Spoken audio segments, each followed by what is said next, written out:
Bonjour à tous, bonjour et bienvenue sur la chaîne du Dragon, la seule chaîne qui n'a pas la langue dans la popoche. Aujourd'hui, nous allons parler d'écologie en France, bien sûr. Alors, l'écologie, pour beaucoup de monde, c'est quelque chose de très loin ou de très près, ça va dépendre de chacun.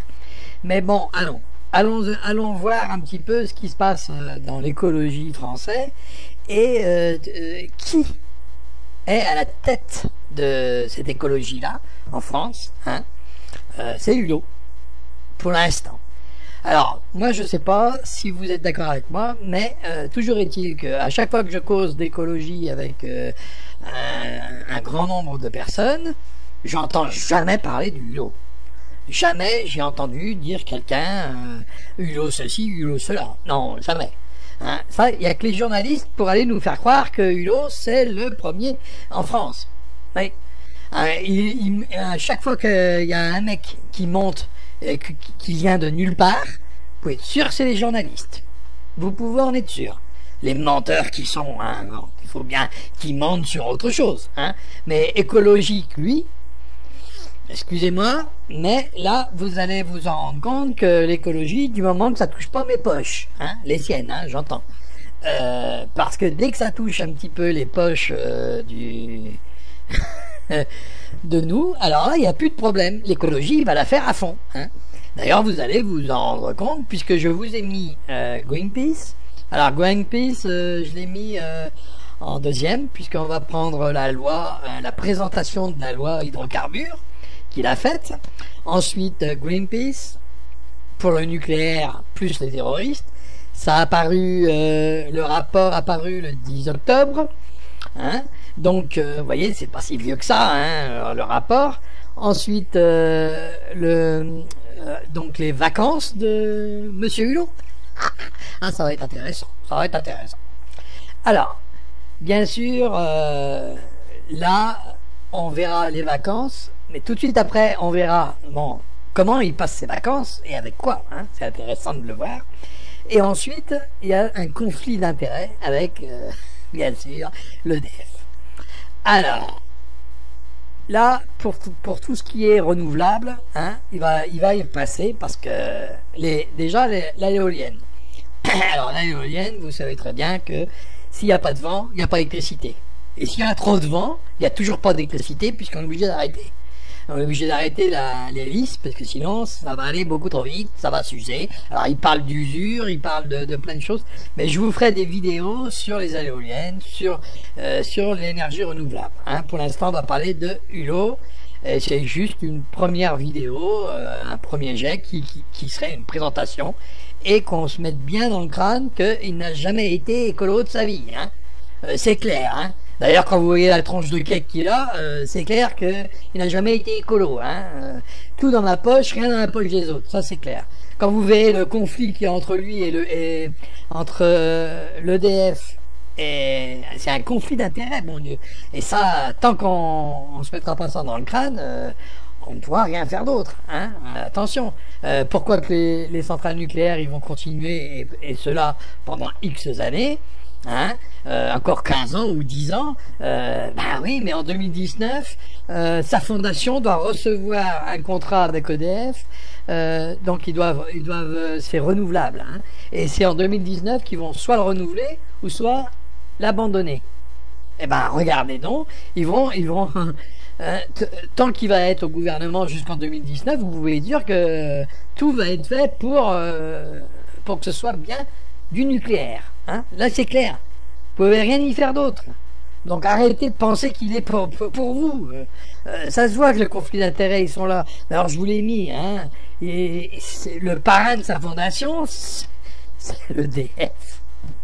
Faut arrêter, président de l'EDF. Des centrales nucléaires françaises. Alors faut arrêter quoi. Donc je vous ai mis quand même son bateau. Alors là vous pourrez parler de son beau bateau. C'est pour être en porte-à-faux avec comme quoi il a été parrain lui d'un bateau tout électrique, solaire.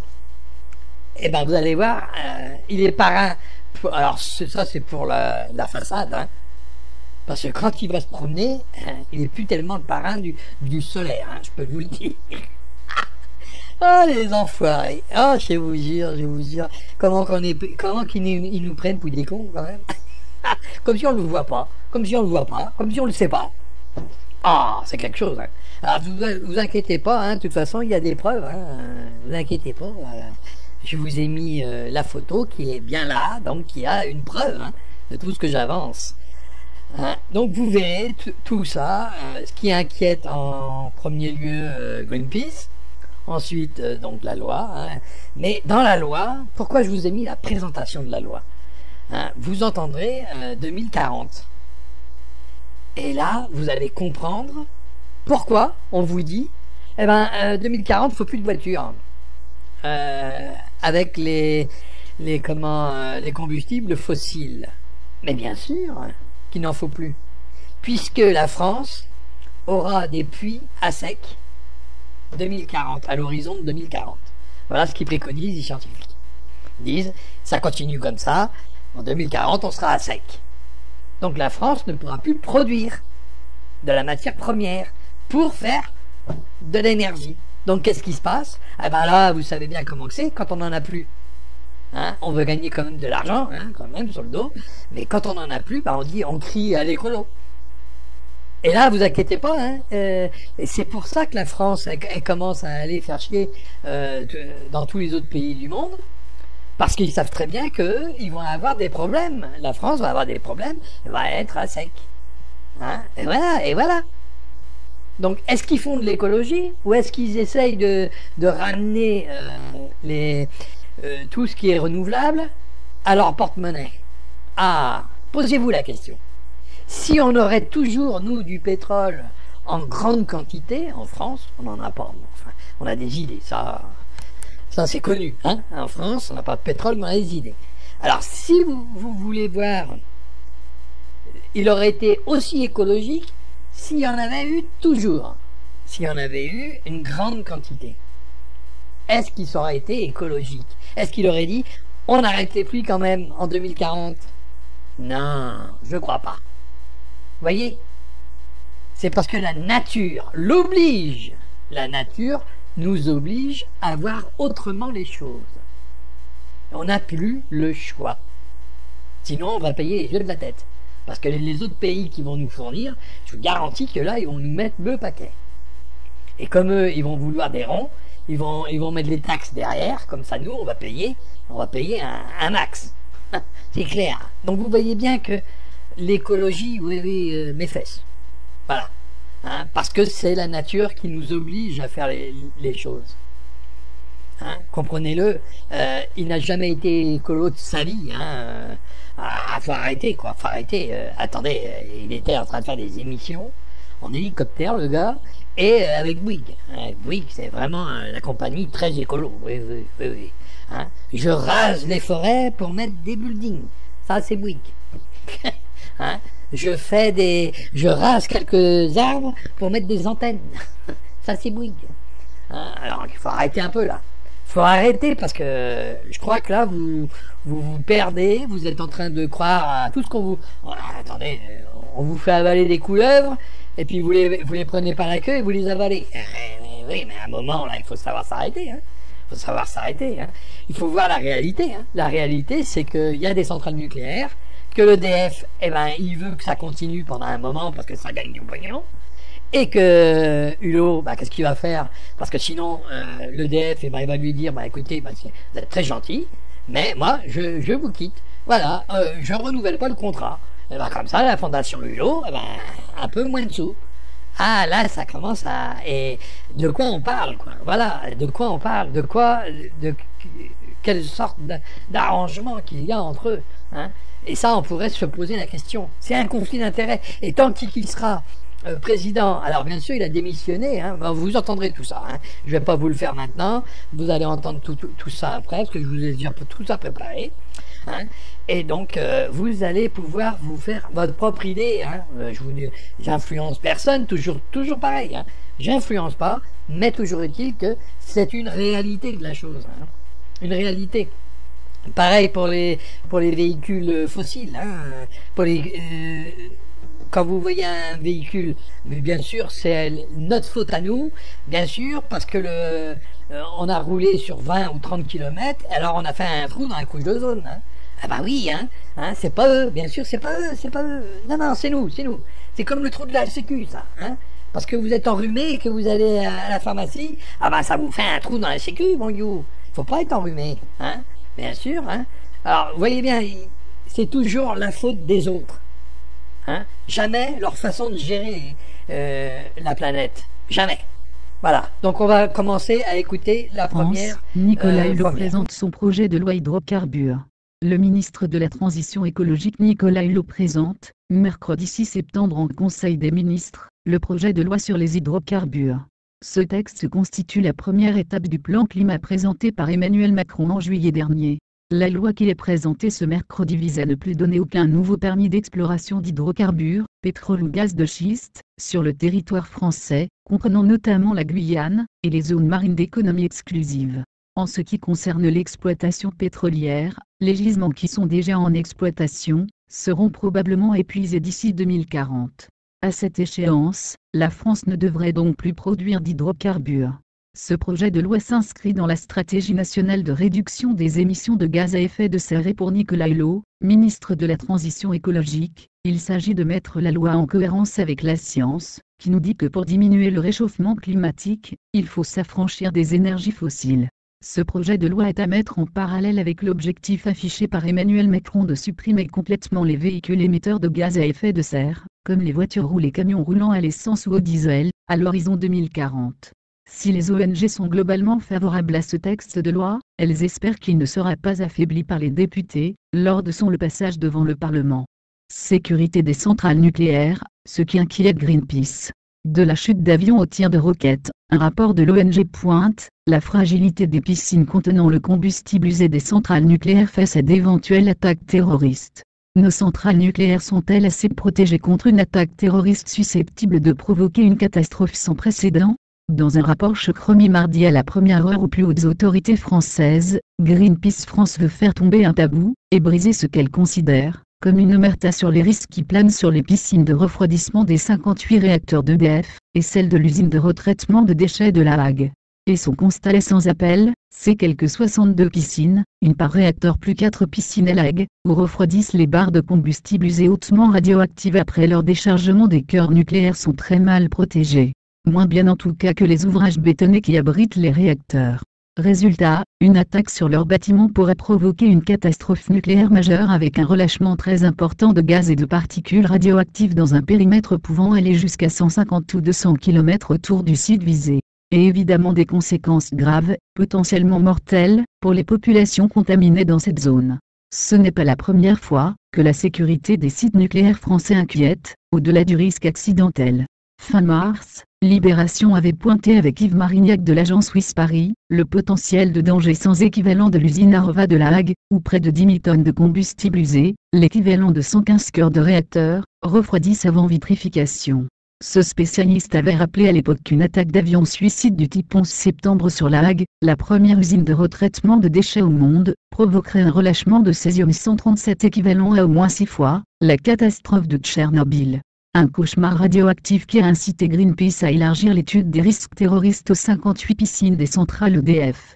Commandé à 7 experts scientifiques internationaux, indépendants ou proches des milieux antinucléaires, dont Yves Marignac, Jean-Claude Zerbib, ancien ingénieur du commissariat à l'énergie atomique, ou encore la physicienne allemande Oda Baquet, ce rapport intitulé Sécurité des réacteurs nucléaires, et des piscines d'entreposage du combustible en France et en Belgique a nécessité 18 mois de travaux. Mais seule une version très expurgée a été rendue publique lors d'une conférence de presse ce matin. L'ONG n'a évidemment pas voulu fournir aux terroristes potentiels un guide clé en main révélant d'éventuelles failles du système, sachant qu'elle s'exposerait par ailleurs à des poursuites pour compromission de la sécurité nationale et du secret défense. La version intégrale du rapport a en revanche été remise en 7 copies par le directeur de Greenpeace France, Jean-François Julliard, aux fonctionnaires du SGDSN, Défense nationale, de l'ASN et de l'IRSN, Sûreté nucléaire, et aux ministres concernés. 4 scénarios. Que dit-il en substance ? Ce que les spécialistes de la sécurité nucléaire et lanceurs d'alerte savent déjà, mais ce que le grand public mal ou peu informé par une industrie nucléaire très opaque, ignore ou préférerait ne pas savoir, tant les mots atome et terrorisme conjugués ensemble font peur. Les piscines d'entreposage du combustible usé sont extrêmement fragiles face aux actes de malveillance. Si le bâtiment réacteur est, lui, protégé par une enceinte de confinement renforcée, les piscines, elles, ne sont pas protégées. Il s'agit pourtant des bâtiments qui contiennent le plus de radioactivité, assène le rapport de Greenpeace. De fait, selon l'ONG, les murs en béton font moins d'1 mètre d'épaisseur, et le toit des bâtiments est fait de simples poutres et bardages métalliques. Ce que Libération a pu constater de visu lors d'un reportage à l'usine de La Hague. Or, si l'enceinte de protection du bâtiment abritant une piscine de refroidissement est percée ou détruite et que la piscine se vide des 7 mètres d'eau dans lesquels baignent les assemblages de barres de combustible, la température va s'élever rapidement, et le combustible en fusion va s'échapper de sa gaine relâchant de la radioactivité dans la nature. Précisément ce qui s'est passé à Fukushima après le raz-de-marée, qui a dévasté la centrale japonaise. Mais à Fukushima, le risque a été relativement contenu, et les vents ont poussé vers la mer une grande partie des particules mortelles. Les experts mandatés par Greenpeace redoutent une catastrophe dans un bassin de population dense ou transfrontalière abritant des millions de personnes. La situation géographique des centrales de Bugey, Cattenom, Fessenheim, Gravelines et de l'usine de La Hague les inquiète particulièrement. Mais comment des terroristes pourraient-ils atteindre une piscine de refroidissement ? Les mêmes experts, qui n'ont pas eu connaissance de projets d'attentat précis, ont travaillé sur 4 scénarios visant l'intégrité des enceintes de protection des piscines de refroidissement, le crash d'un avion de ligne provoqué par des terroristes, une attaque par hélicoptère transportant des explosifs, un tir de roquette anti-char à charge thermobarique, et un sabotage suite à une intrusion. Le plus inquiétant serait évidemment le crash d'un avion de ligne rempli de kérosène, détourné et utilisé comme une arme de destruction massive, explique Oda Baquet. On ne sait pas ce que les autorités françaises en disent, car elles ne communiquent pas sur le sujet, mais les autorités allemandes l'ont fait. Elles disent que la piscine de refroidissement d'un bâtiment réacteur serait une cible assez facile, et particulièrement vulnérable. EDF assure au contraire que ces installations ont été conçues pour résister à la chute d'un avion, c'est-à-dire d'un kérisé avec une forte épaisseur de béton armé. La sûreté de nos centrales est assurée sous tous ses aspects, en liaison étroite avec les autorités, c'est mon boulot. Et je peux vous assurer aussi que le risque d'une attaque type 11 septembre a été pris en compte, martèle Philippe Sassaigne, le directeur du parc nucléaire de l'électricien. Mais pour Yannick Rousselet de Greenpeace, rien ne pourrait arrêter un gros porteur, s'il n'est pas intercepté avant par l'armée de l'air, et aucun mur en béton n'y résisterait. Tout le monde sait que les piscines de refroidissement sont en carton et que les bâtiments qui les abritent sont des hangars agricoles, tonne le chargé de compagnie antinucléaire. De fait, aucun des bâtiments conçus dans les années 70-80 n'a été construit pour résister à la chute d'un avion en piqué. Seul le nouveau réacteur EPR de Flamanville intègre dans son design post-11 septembre une coque anti-avion. Ce problème de fragilité des piscines d'entreposage du combustible usé face au risque d'attaque extérieure ne peut être ignoré par EDF, interpelle Greenpeace, qui exige des travaux de renforcement pour la sécurité de tous. En cas de catastrophe, il faudrait déplacer des millions de personnes dans un temps record, une demi-heure à 1 heure, pour les mettre à l'abri des retombées radioactives. Tout le monde sait que c'est impossible et aucun plan d'évacuation n'existe à cette échelle. Alors il n'y a pas d'alternative, avertit David Boilet de l'ACRO, un laboratoire citoyen qui surveille la radioactivité dans l'environnement. EDF a bien entrepris d'investir 700 millions d'euros dans la sécurité de ses centrales sur la période 2014-2023, renforcement des enceintes, herses, plans béton etc. Mais c'est une goutte d'eau selon l'ONG, qui estime entre 1 et 2 milliards d'euros, le coût des travaux par piscine. Multiplié par les 62 piscines concernées, on arrive à plus de 60 milliards minimum. Et dans la fourchette haute à plus de 120 milliards. On ne voit pas comment EDF pourrait mobiliser de telles sommes, quand on sait que l'entreprise doit déjà investir 50 milliards pour prolonger la durée de vie de ses centrales, et que sa situation financière est ultra tendue. Greenpeace parle même d'un EDF en quasi-faillite. Quant aux autres risques d'attaque pointés par Greenpeace, l'électricien met en avant les 1000 gendarmes du peloton spécialisé de protection de la gendarmerie, PSPG. Il y en a toujours au moins 50 par centrale, précise Philippe Sassaigne. EDF emploie aussi 1 millier de vigiles spécialement formés pour assurer la protection de ces centrales. Mais tous ces moyens humains n'ont pas empêché une tentative de sabotage à la centrale de Doel en Belgique, toujours non élucidée. Pour Yves Marignac, la menace est désormais d'autant plus dangereuse qu'elle est devenue asymétrique. L'affaire du survol de plusieurs centrales par des drones en 2014 a été un révélateur, la rencontre d'une industrie de l'air pompidolienne ultra centralisée avec la technologie légère et furtive du monde moderne. On attend la réaction des autorités à ce rapport, mais le silence radio est l'option la plus probable. Nucléaire, secret, défense et transparence font rarement bon ménage, surtout dans un monde devenu aussi dangereux. Le gouvernement entend en finir avec la commercialisation des voitures roulant à l'essence, ou au gazole en France d'ici 2040, a annoncé jeudi le ministre de la Transition.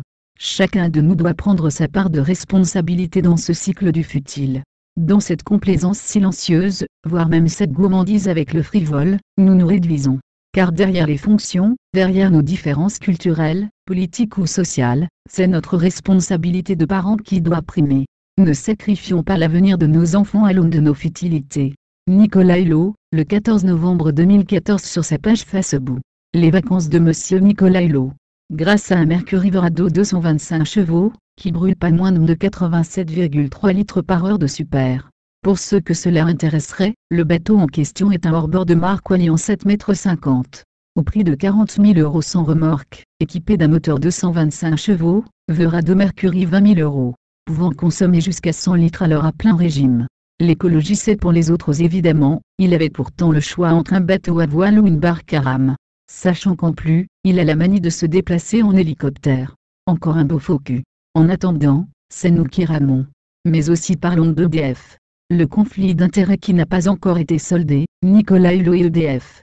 Alors que messieurs Ferrand et Bayrou, et MMLS Goulard et de Sarney, ont été exfiltrés du gouvernement, ce dernier est toujours le lieu d'un conflit d'intérêts parfaitement injustifiable mais qui, curieusement, fait l'objet d'un silence et d'une indulgence incompréhensible, tant de la part du personnel politique, que de la plupart des médias. Il s'agit bien entendu des relations plus que troublantes liant le ministre de l'écologie et de l'énergie Nicolas Hulot à l'entreprise EDF qui, depuis plus de 25 ans, est le principal parrain de la fondation Nicolas Hulot, FNH. Bien sûr, il nous est expliqué que, dès son entrée au gouvernement, l'ex-animateur de télévision, a démissionné de la présidence de la fondation qui porte son nom. Mais la ficelle est grossière et ne saurait convaincre. En effet, Nicolas Hulot avait déjà opéré la même manœuvre en 2011, pour participer à la primaire écologiste, avant de reprendre la présidence de sa fondation, une fois son aventure politique terminée. Il est évident que ce sera encore le cas à la fin de son mandat de ministre d'autant que, contrairement à 2011, M. Hulot n'a cette fois même pas pris la peine de modifier le titre de sa fondation pour en faire retirer son nom. Il est par ailleurs notable que la fondation Hulot et EDF ont fêté leurs 25 ans de mariage le 19 mai 2016, en signant à cette occasion un nouveau bail de 3 ans, ce qui signifie que, début 2019, EDF pourra à nouveau prolonger son financement ou bien y mettre un terme. De fait, d'ores et déjà, Nicolas Hulot sait que la fondation qui porte son nom pourra être punie si, en tant que ministre, il pose quelques problèmes à EDF. Or, il se trouve que des dossiers explosifs sont déjà sur le feu, et en particulier, la validation de la cuve du réacteur EPR de Flamanville puis l'éventuelle mise en service de ce réacteur. Elles nécessiteront certes l'aval de l'autorité de sûreté nucléaire, mais aussi la signature du ministre Nicolas Hulot. Les compteurs communicants Linky sont imposés depuis plusieurs mois aux citoyens par Enedis, filiale à 100% d'EDF, avec des méthodes indignes, mensonges, intimidations, menaces, qui nécessitent l'intervention urgente du ministre, avant qu'un drame ne se produise. Or, bien que régulièrement sollicité, le ministre Hulot reste muet sur le sujet. Il faut hélas constater que la popularité de Nicolas Hulot, artificiellement construite par le biais des très polluantes émissions UCA, diffusées par TF1, propriété du Trust Bouygues, semble tétaniser la plupart des dirigeants politiques de tous bords, la majorité des médias, et même la plupart des associations dites écologistes. Le plus énorme conflit d'intérêts du gouvernement Macron-Philippe, continuera-t-il à faire l'objet de cette incroyable indulgence sociale et économique qui est concernée par la nécessité de la transition écologique. Aussi, je souhaite pointer la contradiction insoluble qui existe entre les bonnes intentions annoncées dans le plan climat et la logique même de la politique économique du gouvernement. Il n'est pas possible de viser l'accumulation économique infinie sur une planète finie. C'est de ce théorème que doit découler toute politique véritablement écologique. Or, c'est... Bon là, comme je vous disais, ça se coupe, hein, vous voyez, ça se coupe, et on n'entend plus rien. Donc là, c'est des questions qui fâchent, hein. C'est des questions, ça que on demande une réponse, et puis voilà, quoi, c'est simple, hein. Mais bien sûr, lui, il n'est pas tranquille, hein. on le sent un peu gêné par rapport aux questions qui sont posées. Hein. Donc cette vidéo est sur internet, hein. Il suffit d'aller la chercher. Hein. Vous marquez Hulot quitte l'hémicycle. Hein. Donc c'est une commission, hein. C'est pas l'Assemblée. Donc vous voyez que là. Il y a quelque chose qui colle pas. Hein. Pourquoi le son ne serait plus là et serait à un autre endroit? Je comprends pas. Mais enfin, j'ai essayé tout ce que j'ai pu avec des programmes audio. Non, il n'y a plus de son du tout. Alors, bien sûr, on retrouve le son. Hein, on va retrouver le son juste après. Quand elle a fini justement de poser les questions. Bizarroïde, hein. Mais non, mais c'est comme ça. Donc voilà, alors maintenant le son va revenir, vous allez voir. Merci Mathilde Panot. Avant de donner la parole à Hubert Vulfranc, qui va pouvoir se préparer d'autant plus, on fait une toute petite pause de 5 minutes. Oui, je vous demande votre indulgence. Je suis arrivé ici avec un peu de fièvre. J'ai besoin de 5 minutes de pause, si ça ne vous dérange pas. Ce n'est pas l'accumulation des questions qui me pose problème, mais pardon de cette spontanéité. Merci, je vous demande 5 minutes. Merci.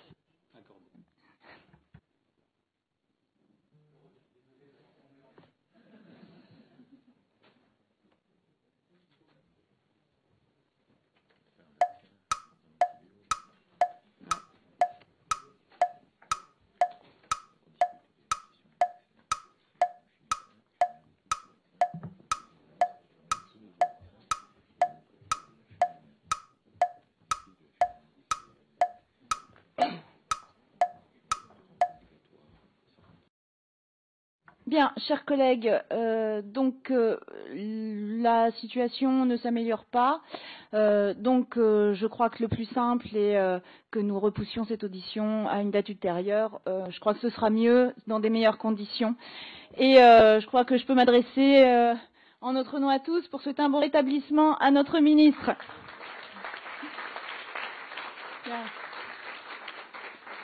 Prochaine séance, demain, 9h30, sauf erreur de ma part. À demain. Donc vous voyez, hein, comme je vous disais, hein, ils attendent toujours, oh, les pauvres. Oui, enfin, donc il était malade, le petit. Hein. Oh là là là là là là. Bon, allez, ok, hein, on va dire qu'il ne voulait pas répondre aux questions. Hein. D'ailleurs, il n'a jamais répondu aux questions puisqu'il n'est jamais revenu, hein, comme je vous disais. Donc voilà, alors si ça vous a plu, un petit pouce en l'air, si ça vous a moins plu, un petit pouce en bas. Bien sûr, chacun a sa propre opinion hein, sur la chose, mais nous ferons d'autres vidéos sur l'écologie et vous verrez qu'il y a beaucoup de choses à dire. Donc bien sûr, ça ne peut pas se cantonner qu'à une seule petite vidéo comme ça qui parlerait de tout. Non, on ne peut pas. Donc il faut faire plusieurs vidéos, bien sûr, et chaque sujet mérite une vidéo d'ailleurs. Voilà. Alors là-dessus, eh ben, je vous souhaite une bonne journée, une bonne soirée pour ceux qui prendraient ça le soir, et puis une bonne nuit pour ceux qui prennent ça en pleine nuit. Hein, voilà, c'est aussi simple que ça. Et puis à bientôt sur une autre vidéo qui, j'espère, vous plaira aussi. Allez, à bientôt et au revoir à tous. Et merci pour les abonnés. Hein. Plus ça va, plus ça monte. Hein. Oh là là là là. Je commence à avoir le vertige. Ah, j'en ai pas beaucoup, c'est sûr, hein, j'en ai que 103 ou 104, mais c'est déjà bien, hein, pour le petit homme que je suis. Voilà, allez, au revoir à tout le monde, et puis bonne journée, bonne soirée.